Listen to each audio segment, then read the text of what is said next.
우리 함께 사도신경으로 신앙 고백하시겠습니다. 나는 전능하신 아버지 하나님 전지의 창조주를 믿습니다. 나는 그의 유일하신 아들 우리 주 예수 그리스도를 믿습니다. 그는 성령으로 잉태되어 동정녀 마리아에게서 나시고 본디오 빌라도에게 고난을 받아 십자가에 못 박혀 죽으시고 장사된 지 사흘 만에 죽은 자 가운데서 다시 살아나셨으며 하늘에 오르시어 전능하신 아버지 하나님 우편에 앉아 계시다가 거기로부터 살아있는 자와 죽은 자를 심판하러 오십니다. 나는 성령을 믿으며 거룩한 공교회와 성도의 교제와 죄를 용서받는 것과 몸의 부활과 영생을 믿습니다. 아멘. 우리 함께 찬송가 93장 예수는 나의 힘이요 내 생명 되시니 우리 함께 찬송하도록 하겠습니다. 찬송가 93장입니다.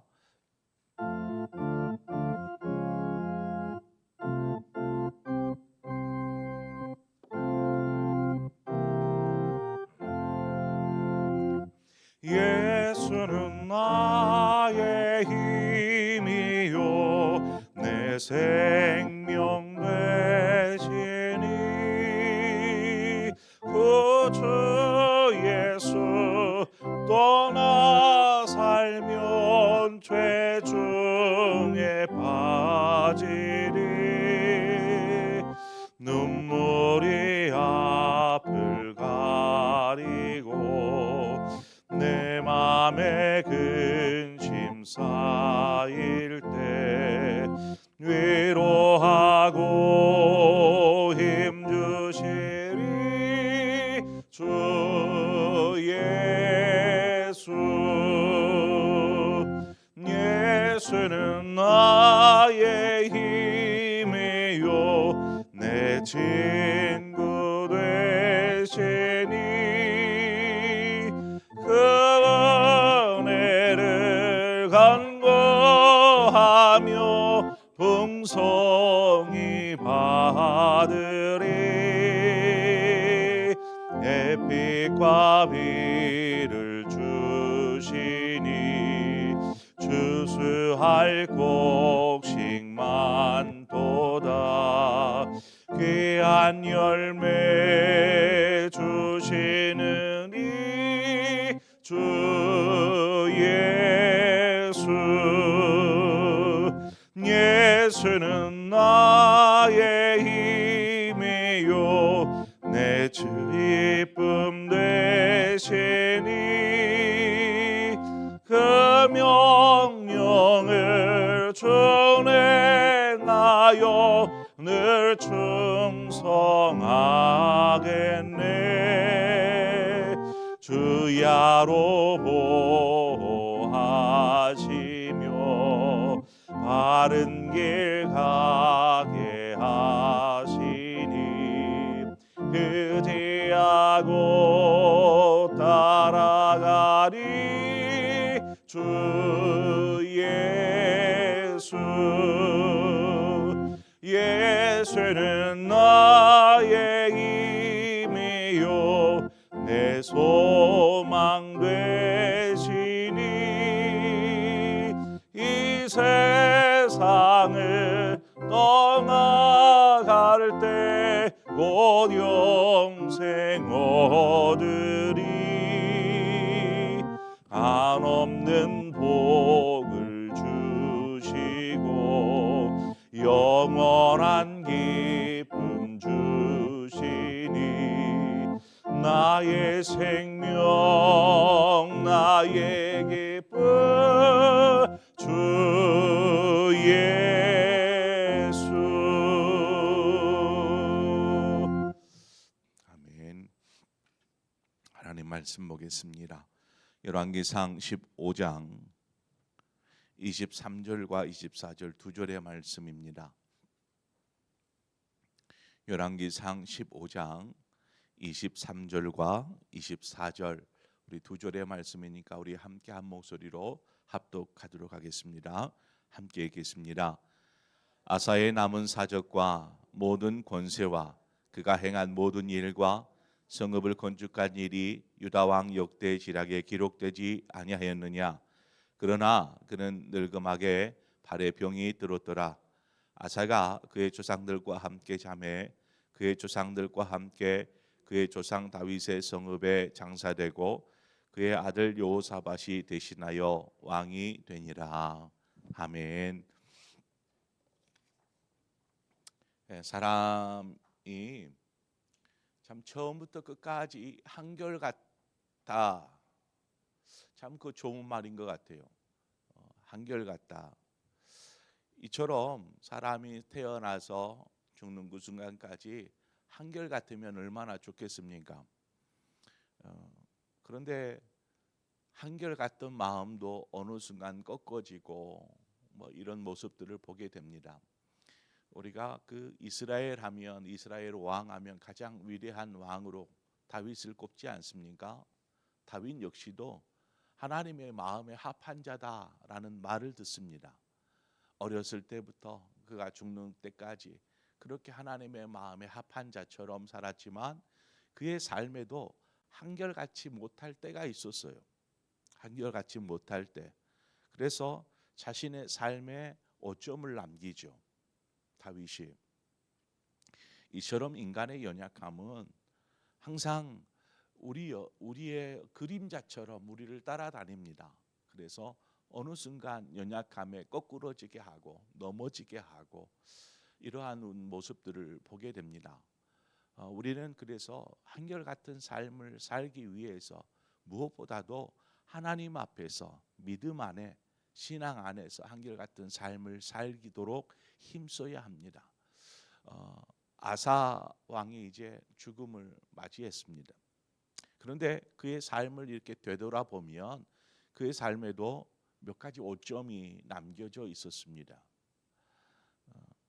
오늘 그래서 아사 왕이 남긴 자신의 삶의 오점들을 좀 살펴보려고 합니다. 첫 번째 그가 하나님 앞에서 오점을 남겼었던 것은 어제 우리가 살폈던 아사 왕과 남유다의 아사 왕과 북쪽에 자리 잡은 북이스라엘의 바사 왕과의 전쟁이 일어날 뻔하였습니다. 그런데 그 전쟁이 일어날 뻔하였는데 아사 왕이 어떻게 합니까? 성전과 왕궁 곳간에 있는 은금 모든 보물을 다 가져다가 저 아람 왕인 이 베나닷에게 이거를 바칩니다. 이거 내가 줄 테니까 나를 대신해서 저 북쪽 이스라엘의 바하사 왕을 좀 공격해 주시오. 그렇게 해서 겨우 전쟁은 일어나지 않았습니다. 그러나 이렇게 해서 전쟁을 막을 수 있었지만 이 일 후에 어떤 일이 있었는가? 열왕기서에서는 단지 라마를 건축하던 바하사가 이제 그 아람의 공격을 받으니까 회군하여서 이렇게 그 라마에 있는 그 라마를 지으려고 건축하려고 했던 것들을 다 가지고 왔다. 뭐 이것으로 정리가 되는데 역대기서를 보면 이 일 후에 사건들이 또 일어납니다. 어떤 사건들이 일어나느냐? 역대하 16장 7절에 보면 그때의 선견자 하나니가 유다 왕 아사에게 나와서 그에게 이르되 왕이 아람 왕을 의지하고 왕의 하나님 여호와를 의지하지 아니하였으므로 아람 왕의 군대가 왕의 손에서 벗어났나이다라고 이야기합니다. 선견자 하나니가 아사 왕에게 당신이 지금 행하는 행동이 신앙에서 떠난 행동, 믿음이 없는 행동, 하나님을 의지하지 않는 행동입니다 라고 고발하고 책망합니다. 분명 그 일은 아사가 하나님을 의지하지 않은 일이죠. 신실하지 못한 선택과 결정이었습니다. 그러면 그 이제 본인도 아마 알 거라고 봐요. 그것을 선견자 하나니가 지적해 주었어요. 당신이 이러이러한 것은 잘못된 것입니다. 그건 하나님을 의지하지 않고 사람을 의지하려는 마음에서 비롯된 것입니다라고 지적을 해줍니다. 자, 여러분 그렇게 지적을 받으면 어떻게 해야 될까요? 어떻게? 그 다음이 중요하죠. 우리 역시 어떤 우리의 삶의 판단 우리 스스로 하고 또 그에 따른 행동을 해 갑니다. 그런데 우리의 판단과 행동이 어떤 신앙적이지 못하다. 세상 사람들처럼 그런 방법으로 인간적인 방법으로 일을 선택하고 결정했다라고 누군가 왜 그렇게 믿음 없이 그럽니까? 라고 지적한다라면 여러분은 어떻게 하시겠습니까? 자존심 상하지요. 자존심 상하지요. 저는 얼마나 믿음으로 살아서 나에게 이런 말을 해 하는 이러한 뭐 그 화가 치밀어 오를지도 모릅니다. 그렇지 않나요? 그냥 겸손히 받아들입니까? 아, 그래요. 제가 믿음 없이 했네요. 하고 받아들일 수 있습니까? 여러분은 어떻게 하실 것 같아요? 여기에서 아사 왕과 다윗 왕의 차이가 드러납니다. 다윗이 하나님 앞에 큰 오점을 남기지 않았습니까? 그 일에 대해서 선지자 나단이 다윗 왕에게 찾아옵니다. 그리고 이야기하죠. 당신이 지금 무슨 일을 했는지 이것들을 지적합니다. 그 지적과 책망을 듣고 난 다윗이 아, 내가 잘못했구나 깨달아요. 그리고 하나님 앞에서 용서를 구하죠. 다윗은 그랬습니다. 반면에 아사 왕은 자신을 책망하는 하나니를 어떻게 하느냐? 하나니가 자신에게 지적하고 책망할 때 화를 버럭 냅니다. 왜 화가 났을까요? 자존심 상하거든요. 나는 왕인데 내가 어떻게 하든 나에게 지적을 한다, 책망을 한다, 용납이 안 되는 거예요. 화를 버럭 냅니다. 그 다음에 어떻게 하느냐? 그 선견자 하나니를 야 잡아서 넣어라 감옥에 가둬버립니다. 선견자로서 하나님의 마음을 전하고 더불어서 자신에게 이롭지 못한 말을 했다라는 이유로 옥에 가둬버린 이 아사의 행동들을 보면 정말 이기적이고 매우 그 인간적인 결정들을 해가는 것을 보게 됩니다. 역대하 16장 9절에 보면 여호와의 눈은 온 땅을 두루 감찰하사 전심으로 자기에게 향하는 자를 위하여 능력을 베푸시나니 이 일은 왕이 망령되이 행하였은즉 이후부터는 왕에게 전쟁이 있으리이다. 이렇게 하나니가 이야기합니다. 이것이 바로 아사의 삶의 참 큰 오점, 하나님 앞에서의 큰 오점이었습니다. 그가 하나님의 말씀을 의지하지도 않고 하나님의 능력을 의지하지도 않고 자신의 인간적인 생각으로 그렇게 판단하여 결정한 일, 이것도 잘못이지만 그 잘못을 하나님과 지적할 때에 그것을 겸손히 듣지 아니하고 그냥 자존심 상하는 마음에 화를 버럭 내면서 그를 붙잡아 옥에 가둬버린 이러한 일들을 아사 왕이 행하고 맙니다. 두 번째 아사 왕의 삶에 있어서 큰 오점이라 말할 수 있는 것은 오늘 본문에서도 언급하고 있지만 그가 죽을 때에 그 늙음하게라고 오늘 본문에는 기록합니다. 늙음하게 발에 병이 들었습니다. 발에 병이 들었어요. 무슨 병일까? 병이 드는 것이야 뭐 누구나 질병에 이렇게 걸릴 수 있지 않겠습니까? 병에 든 것을 뭐라고 말할 수는 없습니다. 그런데 열왕기에서는 단지 그냥 늙음하게 발에 병이 들었다라고만 표현하고 있지만 역대기의 말씀을 좀 보면 조금 더 자세한 내용, 발에 병이 들어서 어떻게 했는지에 대한 내용이 나옵니다. 아사 왕이 발에 병이 들자 얼마나 힘들겠어요. 고동도 불편하고 뭐 걷지를 못했을 거라고 봅니다. 발에 병이 드니까 이것을 고쳐보려고 의원들을 찾아다닙니다.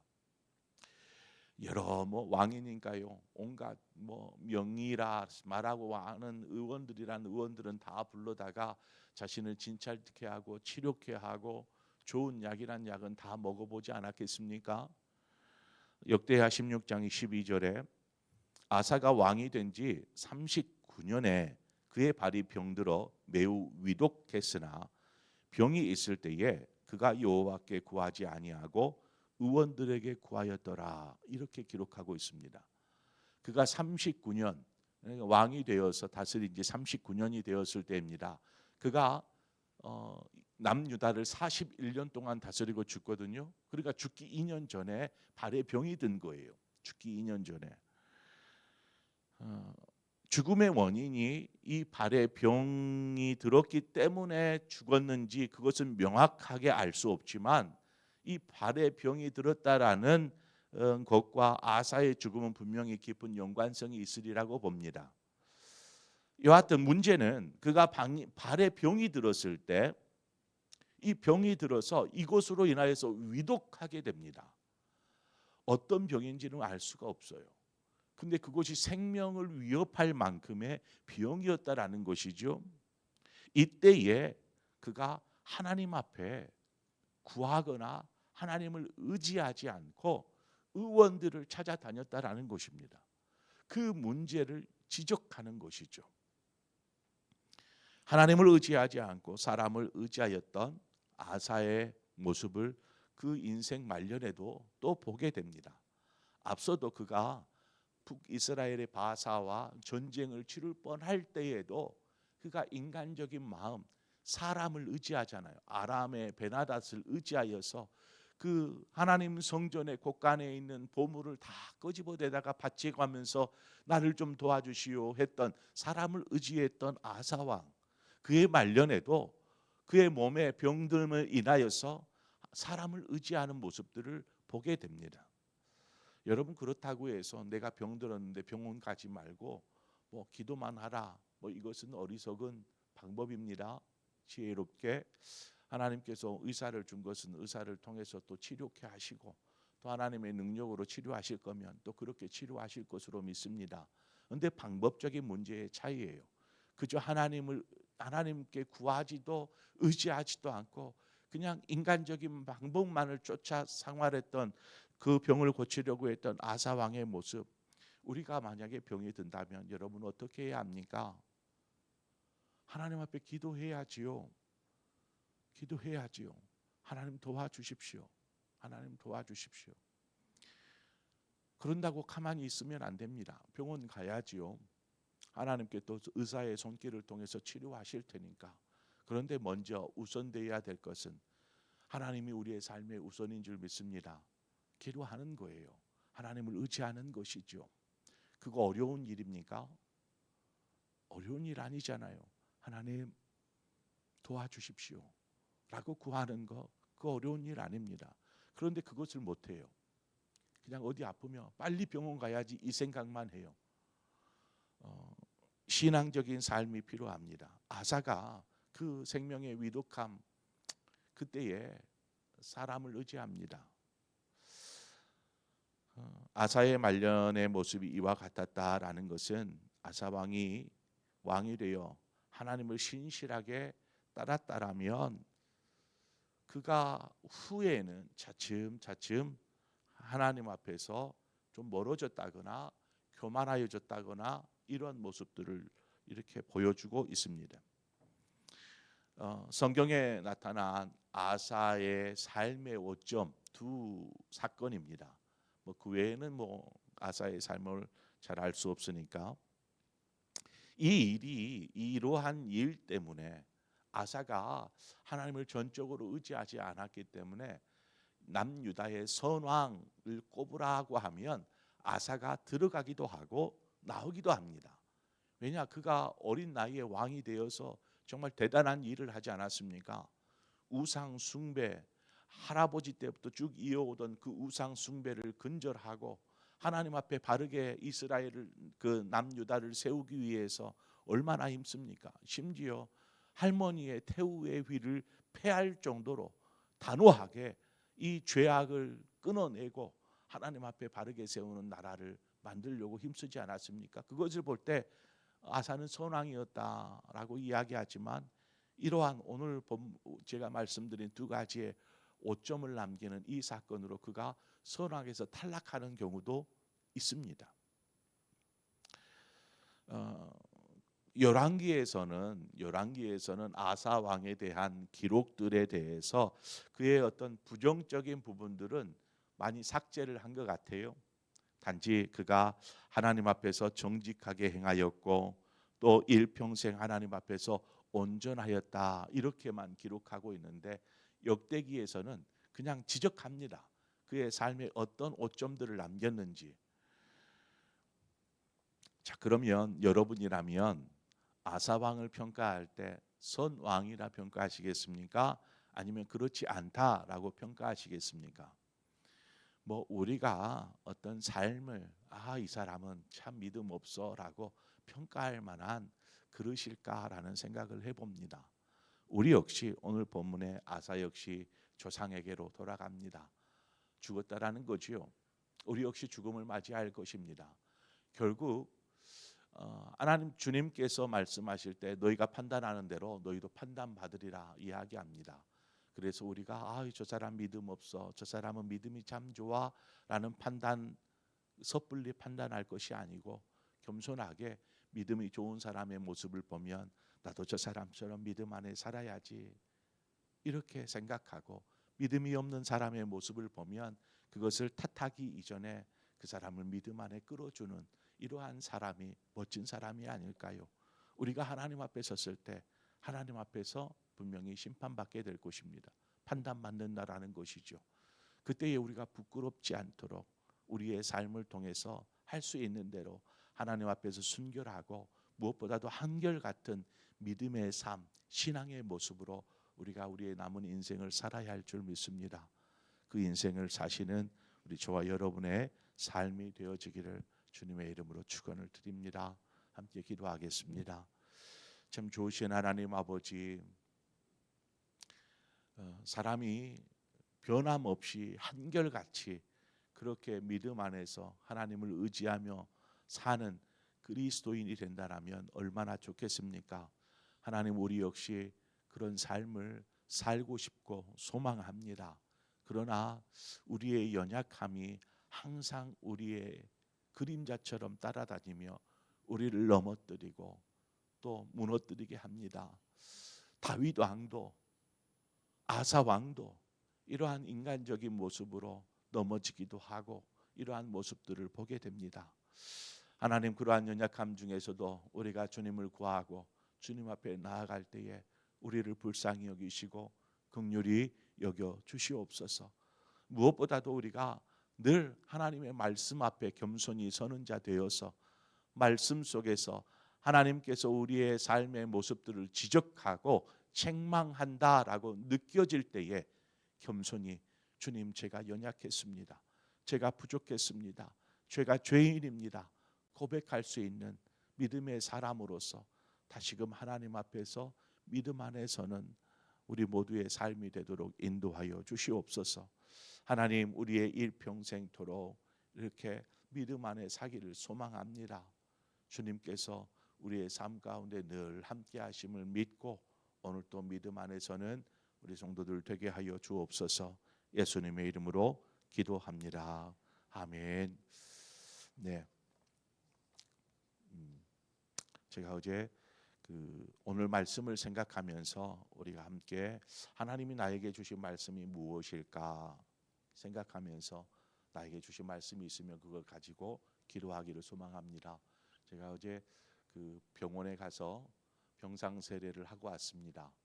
이제 암 말기이기 때문에 호스피스 병동에 계신 분이셨는데 예수 그리스도를 믿겠다라고 고백하여서 세례를 베풀고 왔습니다. 우리가 죽기 직전에 이렇게 예수님을 믿습니다라고 고백할 때에 그의 삶이 하나님 앞에 섰을 때에 어떠한 평가를 또 어떠한 판단을 받게 될까요? 우리가 하나님, 죽기 직전에 예수 믿어서 구원받는 것과 일찍이 예수 믿어 구원받는 것과 차이는 있을 거라고 봅니다. 그러나 우리가 일찍이 예수를 믿고 구원받은 하나님의 백성이 되었다면 우리의 삶을 어떻게 살면 좋을까요? 하나님과 함께하는 삶이 되어지기를 원합니다. 그래서 오늘 이 시간 하나님 우리의 신앙을 위해서 기도하기를 원합니다. 하나님 우리에게 남은 세월이 있다면 이 세월 동안 그저 헛되이 보내지 않게 하시고 하나님의 영광을 위해서 믿음 안에 살아가는 나의 삶 되게 하여 주옵소서. 우리 그러한 마음으로 함께 기도하고 우리 교회의 환우들을 위해서 함께 더불어서 기도해 주시도록 하겠습니다. 이 시간 우리 함께 기도하고 또 여러분 각자의 기도의 점으로 기도하시다 자유롭게 돌아가시겠습니다. 기도하겠습니다. 하나님 아버지, 오늘 우리를 불러주시고